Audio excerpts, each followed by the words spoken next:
there I was at a company I had been at for close to 10 years. I'm logging onto my computer and I get an email from my old boss. And I literally cringed and started to cry and recognized that I needed to do something different because I had experienced toxic work environment that included gaslighting, making me shrink, second guessing my abilities and my talents that I brought to the organization. There were meetings where I was dismissed, talked down to. I was even talked about behind the scenes in other spaces and departments. And it got to the point where I didn't even recognize myself anymore. I was crying in meetings. I had a meltdown in front of my direct report.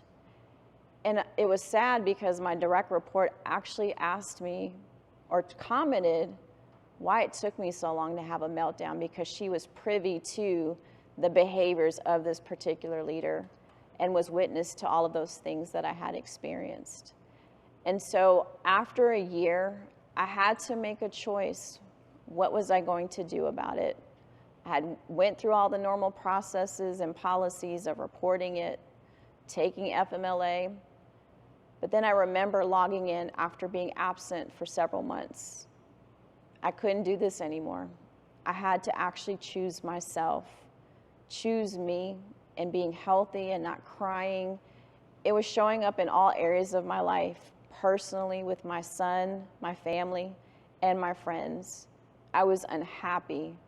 I just didn't know who I was anymore, and I needed to come up with a strategy to change. And so what I did was I resigned. I was literally back less than 48 hours of the job from coming from FMLA. I sent him a message I resigned. It was one sentence. But to his manager, his boss, our boss, I sent a detailed email on why I no longer could serve that company any longer.